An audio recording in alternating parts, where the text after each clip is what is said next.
U.S. President Barack Obama says the security of Israel is his #1 priority. In an interview with NBC, Obama said Israel is, quote, rightly concerned about Iran's nuclear program. He said Tel Aviv has not yet decided what to do. Meanwhile, he reiterated that Iran does not pose any threats to the U.S. national security. Obama, however, warned that any military action against Iran will be risky and disruptive for the United States. Obama has already been under fire over the unpopular wars in Iraq and Afghanistan. He is now facing growing pressure over his handling of the economy, which is still reeling from the 2008 crisis. The U.S. economy remains stagnant months ahead of the presidential election. For more on the U.S.-Israel commitment, we're joined by Ralph Schoenman, author of The Hidden History of Zionism, who's with us from Berkeley. Mr. Schoenman, welcome to the program. Now, this is obviously a scenario so often witnessed before. An election year, a U.S. president bidding for re-election, and his passionate assurances of security to please the Israeli lobby. Give us your analysis of Obama's recent comments. Well, I want to make clear that what we're witnessing here is a typical charade that we've seen before. We saw it in relation to Iraq. We saw it in relation to Afghanistan. We saw it basically in relation to what we call the false flag event of 9/11. Nor was this made more clear than in the article by the diplomatic editor of The Guardian in London, Julian Borger, under the headline, Engineering Consent for an Attack on Iran. Iran increasingly willing to launch attack on the United States, top intelligence official warns. James Clapper, U.S. Director of National Intelligence, says Tehran is keeping its options open to develop nuclear weapons. America's top intelligence official has claimed that Iran's leadership is more than willing to carry out an attack inside the United States, and that intelligence agencies were worried about plots against the United States and allied interests around the world. In a report to to Congress, the Director of National Intelligence stated that a plot to blow up the Saudi ambassador in a Washington restaurant, and he repeats that false story that was planted before.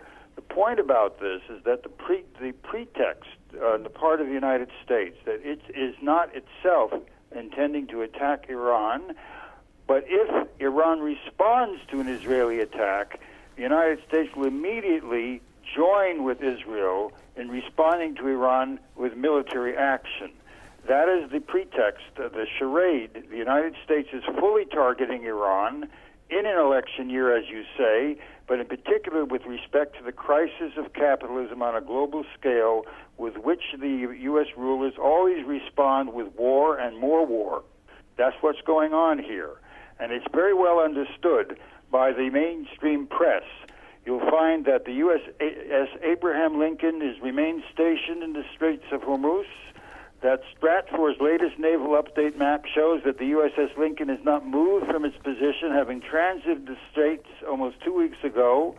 In addition, the USS Carl Vinson is in position, suggesting that U.S. naval officials are satisfied with the strategic positions of two warships as Israel prepares to launch an attack on Iran, in which the U.S. will become quickly embroiled. The mainstream press is very clear about what is at work here. Mr. Schoenman, a well-known fact is that the U.S.'s policies and interests in the Middle East are set by and are based on Israel. Do you think when Obama says that a military action against Iran could be disruptive for the U.S. As well, he's maybe making a cautious plea to the Israelis not to drag the United States into something that will surely have major repercussions for the entire region?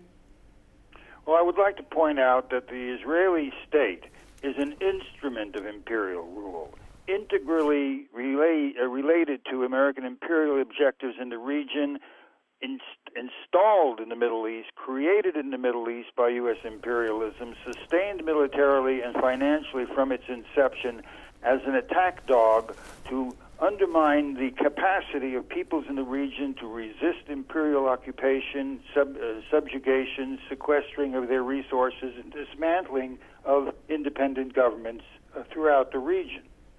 And that is the basic dynamic here. when the Israelis are utilized in this fashion, the U.S. affects a posture of being a defender of Israel, defending the only democracy in the region, defending the Jews against extermination, all of this false flag context for pursuing imperial aims of which the Israelis are attack dogs and instruments. It is not a matter of the tail wagging the dog. It is U.S. imperialism deploying its attack dog for these purposes as it has before, and it is attempting to do again. All right, many thanks. Author of The Hidden History of Zionism from Berkeley, Mr. Ralph Schoenman. Thank you for your comments, sir.